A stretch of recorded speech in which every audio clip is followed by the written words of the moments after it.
ॐ भूर्भुवः स्वः तत्सवितुर्वरेण्यं भर्गो देवस्य धीमहि धियो यो नः प्रचोदयात्। जय श्री राम। मेरे सनातनी बंधुओं, आइए इस सनातन रूपी वृक्ष के जड़ों को संचित करें और इसे पुष्पित और पल्लवित करें और इसे इतना विराट और शक्तिशाली बना दें कि हमारे आने वाले वंशज अपने पूर्वजों पर गर्व कर सकें तथा विधर्मियों से अपनी रक्षा भी कर सकें। ये विधर्मी शक्तियाँ हजारों वर्ष से हमारी सभ्यता और संस्कृति को नष्ट करने का अथक प्रयास कर रही हैं। पिछले अंक में हम लोगों ने अध्ययन किया कि जब श्री रामचंद्र जी का राज्याभिषेक अयोध्या के राजा के पद पर हो जाता है, तब अगस्त मुनि के नेतृत्व में बहुत सारे साधु सन्यासी उनसे मुलाकात करने के लिए आते हैं और उनसे जब मुलाकात होती है तो वो रावण इत्यादि सभी राक्षसों का वध करने के लिए उनको बधाई देते हैं, परंतु वह यह भी बताते हैं कि इंद्रजीत का वध जो है वो ज़्यादा महत्वपूर्ण था, क्योंकि वो ज़्यादा पराक्रमी था और दुश्मनों के द्वारा अवध था।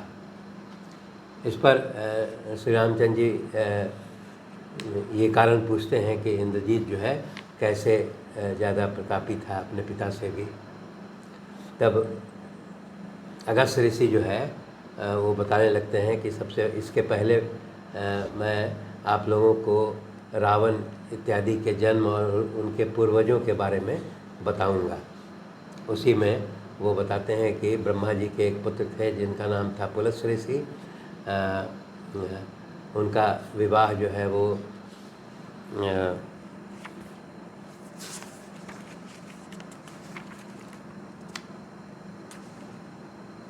उनका विवाह एक जो तृणबिंदु नाम के जो ऋषि थे उनकी पुत्री से होता है और उससे एक जो पुत्र पैदा होता है उसका नाम विश्रवा है या पौलस्त्य भी उसको कहते हैं। इसके पश्चात विश्रवा की भी शादी होती है और उसकी शादी होती है भारद्वाज मुनि की कन्या से और उससे जो पुत्र पैदा होता है उसका नाम वैश्रवन है और बाद में वो कुबेर के नाम से वो प्रचलित होता है। कुबेर जो है वो यानी वैश्रवन भी जो है वो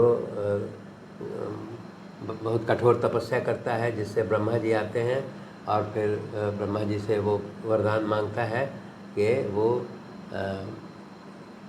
चौथा लोकपाल उसको बनाया जाता है और वो फिर आगे जा कर के धनाध्यक्ष भी होता है और इंद्र भगवान जो है उसको एक पुष्पक विमान भी सौंपते हैं। परंतु ये कुबेर जो है अपने पिता से कहता है कि मुझे रहने का एक स्थान बताइए। उसमें विश्रवा मुनि बताते हैं कि दक्षिण सागर तट पर एक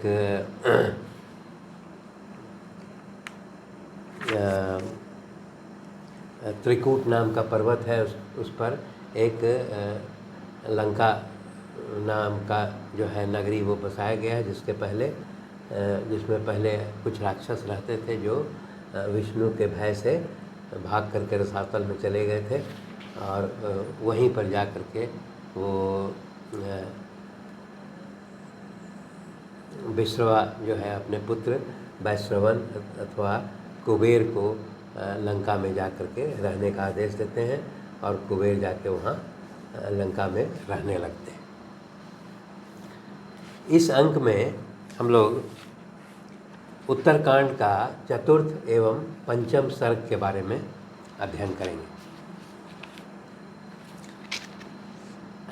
जब अगस्त ऋषि जो है वो श्री रामचंद्र जी को ये कथा बता रहे हैं तो उसमें वो बताते हैं कि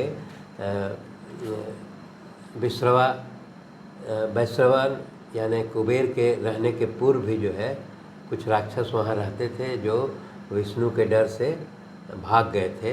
इस पर श्री रामचंद्र जी जो है पुनः उनसे सवाल पूछते हैं कि हम लोग तो जानते थे कि ये राक्षसों के पूर्वज जो है वो पुलस ऋषि ही हैं, और वो ये पूछते हैं कि अगर ये दूसरे राक्षस वहाँ पर पूर्व से निवास करते थे तो वो कौन थे, उनके बारे में वो श्री रामचंद्र जी अगस्त मुनि से इसके बारे में पूरी जानकारी मांगते हैं। तब इसके पश्चात जो है वो अगस्त मुनि जो है बताने लगते हैं कि ब्रह्मा जी ने जब पूरी सृष्टि का सृजन किया और उसके बाद समुद्र से जो है बहुत से जीव जंतु पैदा हुए, तब वो जीव जंतु जो थे वो उन्होंने ब्रह्मा जी से आदेश मांगा कि वो क्या करें। तब ब्रह्मा जी ने कहा कि तुम जो है समुद्र जल की रक्षा करो। तब वहाँ पर बताया गया है कि कुछ जंतुओं ने कहा कि हम इस जल की रक्षा करेंगे, इसलिए वो वही जो है वो राक्षस कहलाए। और उसके पश्चात कुछ लोगों ने कहा कि हम इस जल का जो है यक्षन करेंगे, यानी पूजन करेंगे। तो जिन्होंने कहा कि वो समुद्र जल का पूजन करेंगे, यक्षन करेंगे, वो यक्ष कहलाए। इसलिए इस प्रकार जो है यहाँ पर ब्रह्मा जी बताते हैं कि वो पूरे जीव जो हैं ब्रह्मा जी के द्वारा निर्मित जो है वो अगस्त ऋषि बताते हैं कि पूरे जीव जो है वो राक्षस और यक्ष के रूप में विभाजित हो गए। तो वहीं पर फिर वो बताते हैं कि वो राक्षस में दो भाइयों की कथा बताते हैं कि दो भाई थे जिसमें हेती और प्रहेती उनका नाम था। तो उसमें प्रहेती है वो तो धर्मात्मा स्वभाव का था और वो तपस्या करने के लिए पर्वत पर चला जाता है, परंतु हेती जो है वो सांसारिक जीवन जीता है और एक समय के बाद वो काल की एक कुमारी कन्या थी जिसका नाम था भया, उसके साथ उसका विवाह हो जाता है। तो राक्षस हेती का उस भया के साथ विवाह जब होता है तो उससे एक पुत्र उत्पन्न होता है जिसका नाम है विद्युत केश। तो विद्युत केश जो है वो भी बहुत सूर्य के समान दीप्तिमान था, यानी प्रभावशाली था। जब विद्युत केश जो है वो बड़ा होता है तो हेती जो है अपने पुत्र के विवाह के लिए संध्या नामक स्त्री है, उसकी पुत्री जिसका नाम साल कटंकटा है, साल कटंकटा, संध्या की पुत्री जिसका नाम साल कटंकटा है, उसका विवाह जो है वो विद्युत केश से कर देते हैं। इस प्रकार विद्युत केश जो है वो अपनी पत्नी जो है साल कटंकटा के साथ वो मंदराचल में जा कर के वहाँ पर एक पुत्र को जन्म देती है। परंतु और ये जो पुत्र है वो शिव के समान तेज है, और परंतु यहाँ पर जो है वो विद्युत केश और साल कटंकटा उस नवजात शिशु को उस पहाड़ पर ही छोड़ करके और फिर वो आगे चले जाते हैं। यहाँ पर वो जो पुत्र है जिसका वो विलाप करता रहता है, तब वहाँ से सौभाग्यपूर्वक जो है महादेव और पार्वती जो है वहाँ से गुजरते हैं। जब पार्वती जो है वो उस बालक के रोने की आवाज़ सुनते हैं तो उससे उन्हें दया आ जाती है और फिर उसको वो बालक को के पास पहुँचते हैं उनको आशीर्वाद देते हैं बालक को कि वो क्षण भर में जो है वो नौजवान के रूप में विकसित हो जाता है। और उसके पश्चात फिर वो पार्वती जी उस बालक को यह भी आशीर्वाद देते हैं कि ये यहाँ जो राक्षसनियाँ होंगी वे जल्दी जल्दी गर्भ धारण करेंगी और वो उनका बालक जो होगा वो गर्भधारण के तुरंत पश्चात ही नवयुवक के रूप में विकसित हो जाएगा। इस प्रकार का वो आशीर्वाद देती हैं। और इस विद्युत केस के पुत्र को भी आशीर्वाद देती हैं। उसको महादेव जो है एक विमान भी जो है उपहार में देते हैं। इस विद्युत केस के पुत्र का नाम सुकेश था। ये बड़ा बुद्धिमान था और चूँकि भगवान शंकर से ये इसको वरदान प्राप्त हो गया था, इसलिए ये हमेशा गर्भ में रहता था। और वो चूँकि महादेव के साथ के द्वारा उसको एक विमान भी दे दिया गया था, इसलिए वो विमान से जो है वो इधर उधर विचरण किया करता था। तब इसके पश्चात बताते हैं अगस्त मुनि की सुकेश जो है वो उसका विवाह जो है वो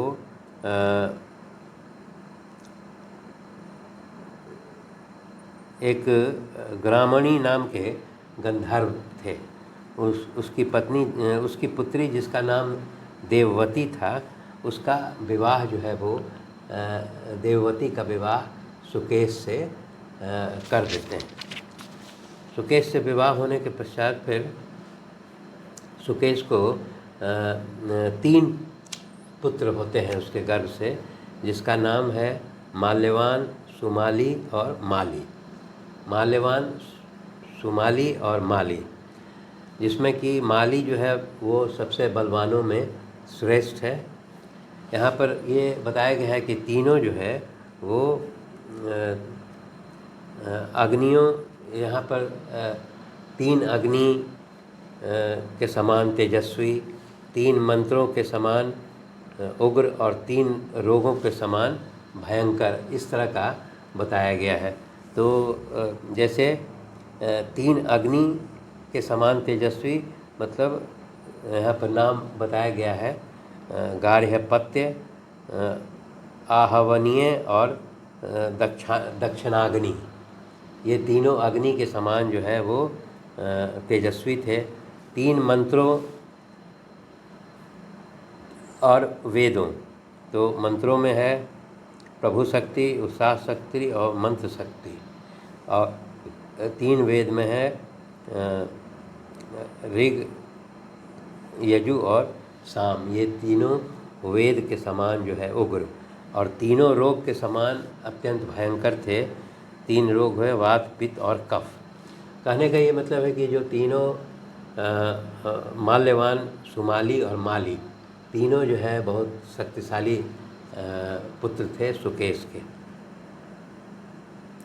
तब इसके पश्चात जो है ये तीनों भाई भी जो है वो तपस्या के लिए मेरू पर्वत पर चले जाते हैं, और ये तीनों घोर तपस्या करते हैं। तब घोर तपस्या करते हैं तो वहाँ ब्रह्मा जी जो है वो उनसे प्रसन्न हो जाते हैं, और प्रसन्न होने के पश्चात वो इन तीनों पुत्रों को कहते हैं कि तुम मुझसे वर मांगो। तब जो है ये माली, सुमाली और माल्यवान तीनों जो है वो ब्रह्मा जी से इस प्रकार का वर मांगता है कि हमें ऐसा वर दीजिए जिससे हमें कोई परास्त न कर सके, हम शत्रुओं का वध करने में समर्थ हों, चिरंजीवी हों तथा प्रभावशाली हों, तथा हम लोग में आपस में परस्पर प्रेम बना रहे।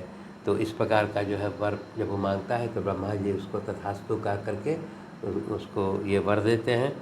ये वर पाकर तीनों निशाचर जो है वो अत्यंत जो है अभिमानी, घमंडी हो जाते हैं, और देवताओं और असुरों को जो है वो कष्ट देने लगते हैं।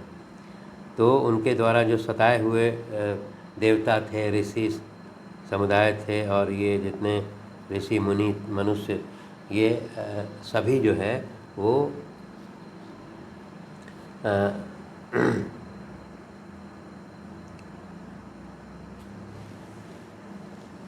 सभी जो है वो काफ़ी इससे सताए जाते थे। यहाँ पर दिखाया गया है कि जब वो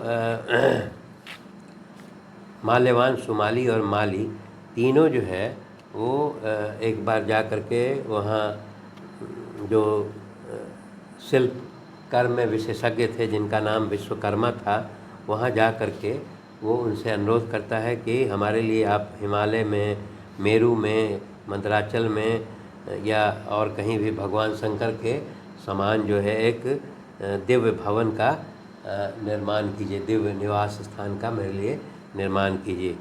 इस पर विश्वकर्मा जो है वो बोलते हैं कि